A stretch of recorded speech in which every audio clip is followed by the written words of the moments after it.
चपटे फीता क्रमी नाम सुनाओ। तो इनकी नोज क्या थी? फ्लैट थी, जिससे दोनों नॉस्ट्रिल्स की ओपनिंग दूर थी। यहां पर इनकी नोज कैट की तरह थी, जिसे कहते हैं ड्रॉप नोज, घूमी हुई नाक, एक कोमा के आकार की। सो प्लेटिराइनी और कैटिराइनी, ये पहले नाम आते थे, बिल्कुल नाम नहीं आते। जो आपके लिए नाम इंपॉर्टेंट है वो ये था, dental formula and the menstrual cycle. और दोनों मैंने आपको एग्जाम्पल लिखा दिया था कि न्यू वर्ल्ड का एग्जाम्पल था स्पाइडर और ओल्ड वर्ल्ड के थे रीसियस। ठीक है, अब इस वर्ग से क्या एक लाइन बताई थी मैंने आपको चित्र के द्वारा? ओल्ड वर्ल्ड मंकी हमारे क्लोजेस्ट हैं। ये एनसीईआरटी का टर्म था कि तीसरा और छठा क्रोमोसोम हमारा और एप्स का सिमिलर है। ह्यूमन में 46 और एप में 48, और बेबी स्कल जो है चिंपैंजी का वो हमारे ज्यादा नजदीक है।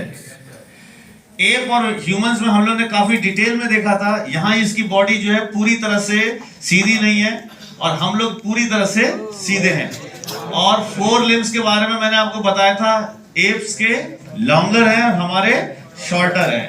दूसरा मैंने हेयर्स बताया था, बॉडी पे ज्यादा डेंस क्या है एप्स के, और हमारे स्कैंटी हैं, बिखरे हुए हैं जगह जगह पे। एंड जॉस को देखें तो उसका यू शेप है, हमारा चिन एब्सेंट, हमारे अंदर प्रेजेंट है। क्रेनियल कैपेसिटी मैंने यहाँ पे सिंपल इतना लिख दिया कि ये जो है कम है और हमारे अंदर ज्यादा है।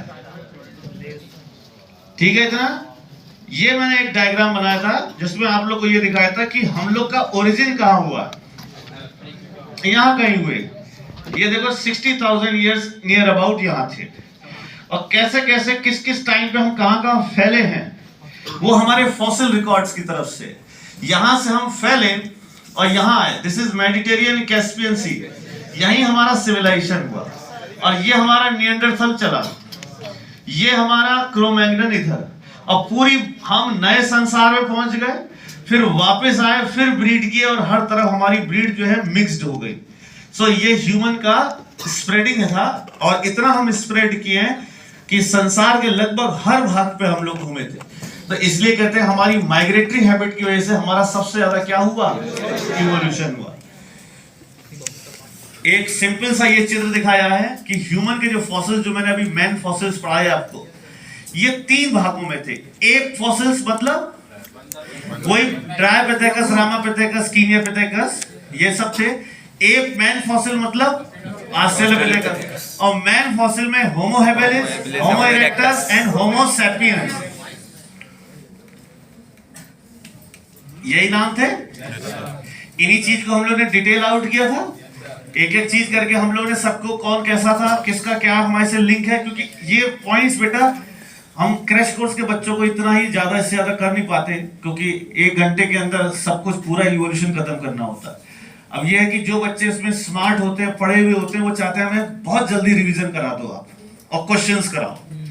तो उन लोग के लिए ये सब स्लाइड्स बना देते हैं। आप लोग के लिए इसलिए अच्छी है क्योंकि अभी हम लोग पढ़ के इसको दोबारा 2 मिनट में पूरा फिर से रिवीजन कर लिए। यहां पर मैंने आपको ड्रायोपिथेकस से संबंधित बात बताई थी, कॉमन एंसेस्टर मैन और एप का है? और रामा और शिवा जो है शिवालिक हिल से मिले।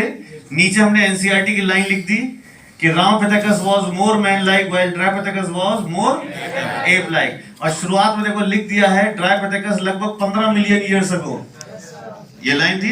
ये सब एनसीईआरटी की है। नाउ ये है ऑस्ट्रेलोपिथेकस के लिए, जिसमें ये बताया प्रोफेसर रेमंड डार्ट ने खोजा ट्वांग बेबी स्कल अफ्रीकैनस, और ये लगभग 2 मिलियन ईस्ट अफ्रीकन ग्रासलैंड। क्या खाते थे? और क्या स्टोन वेपन्स यूज करते थे? Crane capacity near about 600। ये कनेक्टिंग लिंक हिला जाता है एप्स और यहाँ वो लिख दिया फर्स्ट बाइपीडल हैं जो सीधे होके चले, मतलब 2 पैरों पे चले।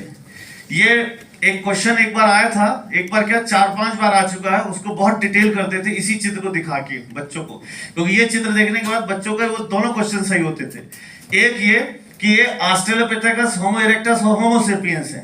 अगर हम इस चित्र को देखें तो ये देखो, ये रहा ब्रेन साइज, तो ब्रेन साइज लगातार बढ़ रहा है। तो क्वेश्चन यहां से पूछा जाए क्या था जो इवोल्यूशन की डायरेक्शन में हुआ? Mainly brain increase in cranial capacity. और अगर ये ऑप्शन नहीं है तो फिर दूसरा ऑप्शन टिक करते हैं। वो क्या था कि जबड़ा देखो ऐसे बाहर निकला हुआ है, ये धीरे धीरे अंदर हो रहा है और रिड्यूस हो रहा है, यानी जॉ का साइज क्या हो गया, रिड्यूस। तो पहला ऑप्शन हम ढूंढते हैं ब्रेन का बढ़ना, नहीं दिया तो दूसरा ऑप्शन क्या ढूंढते हैं, जॉ का छोटा होना या ऑर्थोग्रेटस कंडीशन में जाना।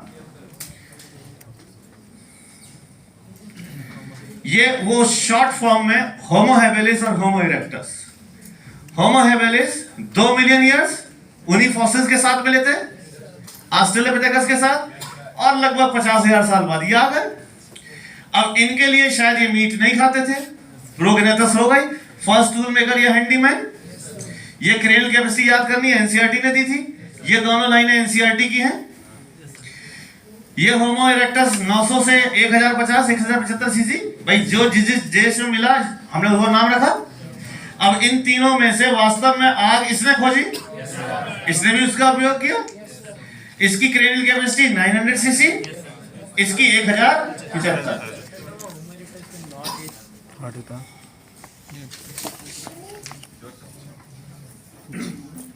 ये होमो सेपियंस जो वाइज मैन थे, इन वाइज मैन में ये 3 नाम थे, Homo sapiens neanderthalensis, Homo sapiens fossilis Cro-Magnon and Homo sapiens sapiens. यही चीज तो हम लोगों ने नाम पढ़े थे। अब इन तीनों में से सबसे पहला होमो सेपियंस निएंडरथैलेंसिस, ये मिला तो जर्मनी में था, लेकिन ये बहुत सारी जगह घूम रहा था, और वो जगहें क्या थी, ईस्ट एंड सेंट्रल एशिया। यहां लिख रखा है इसने स्किन एनिमल्स की यूज की थी बॉडी को प्रोटेक्ट करने के लिए। ये रिचुअल बरल करता था अपने जानने वालों को। रिचुअल मतलब मना के कि एकदम उसको सेरेमनी के रूप में। दूसरा जिस समय था ये आज से 1 लाख से 40,000, और इसकी क्रेनियल कैपेसिटी लगभग हमारे जितनी थी, लगभग 1400 इतना है। इसका जबड़ा अभी भी क्या था, किस ओर बढ़ रहा था, ऑर्थोग्रेनस, लेकिन है कितना, तो प्रोग्रेनस। इससे नीचे एक पॉइंट और हम लोगों ने क्या पढ़ा था कि ये कैनाबिल्स थे, ये अपने ही लोगों को मार के बिरादरी को खा जाते थे। ये हम लोगों ने अपने क्लोजेस्ट एंसेस्टर और अपने बारे में एक साथ बात करी है। ये लगभग 50,000 से 10,000 साल, और हम लोग लगभग 10-12,000 साल पहले के हैं, और इससे लगभग आसपास आइस एज था। इसकी क्रेनियल कैपेसिटी लगभग 1650-1600 सीसी, हमारी 1450, और दोनों का जबड़ा, और हम दोनों ने तमीज सीख ली थी। इसने एनिमल्स डोमेस्टिकेट किए थे, किस किस को किया था, डायनासोर, गोट एंड डॉग, इनको क्या करता था, डोमेस्टिकेट करता था। अब ये मैंने एक नाम यहाँ पे क्यों लिखा, क्योंकि मुझे बहुत ही ज्यादा हार्दिक खुशी, हार्दिक पांड्या, हार्दिक धोनी, हार्दिक कोहली हुआ जब मैंने एनसीईआरटी में अपने देश का नाम वापस छपते हुए देखा। भीमबेटका रायसेन मध्य प्रदेश में एक जगह है। हम दुनिया में फ्रांस के वैली की रिकॉर्डिंग पढ़ते हैं और वहां के ये फॉसिल्स देखते हैं, इससे सुंदर भीमबेटका में है। यानी इसी तरह के जो लोग थे वो हमारे देश में भी थे। तो बात समझ में आ रही नहीं? और ये प्रथा आज भी हमारे यहाँ है। हमारे यहाँ जब भी घर में कोई नया मेहमान आता है, कोई स्त्री आती है, कोई घर में होता है, तो हम लोग कहते हैं ना उस घर में अपनी छाप लगा दो, हाथ के मार्किंग्स। इसी तरह से ये लोग क्रो-मैग्नन अपने परिवार के जितने भी लोग होते थे उनके हाथ को जिस शिकार को करते थे उसके ब्लड में डुबो के निशान लगवाते थे। तो उस केव में अगर एक जगह खूब निशान लगे हुए तो ये पता चल जाता था कि इस ग्रुप में इतने लोग होते थे। और आप इस चित्र को देखिए, बाकायदा ये जिन लोगों का शिकार करते थे उन लोगों के चित्र को उन्हीं के ब्लड से दीवार पर बनाते थे। यानी इसलिए कहा गया था प्री हिस्टोरिक केव आर्ट या कलर्ड पेंटिंग्स। कलर्ड यूं क्योंकि जो कलर इन्होंने यूज किए ब्लड के अलावा, वो कलर आज भी है, सच है। हम और आप कोई शर्ट पहनते हैं पिंक, लाइट येलो कलर की, वो 10-12 धुलाई के अंदर पता नहीं समझ में आता कि व्हाइट थी या ब्लू थी। और ये देखिए 10-20 हजार साल पुरानी आर्ट और आज भी ये सच है उसी कलर में। यानी इनको कलर मिक्सिंग भी मालूम थी। इतनी बात समझ में आ रही है? और ये हम लोग हैं, हम लोग क्या खेती बाड़ी करना सीख गए? मॉडर्न होमो सेपियंस ड्यूरिंग आइस एज लगभग 75,000 से, एक आइस एज नहीं, आइस एज कई आई हैं।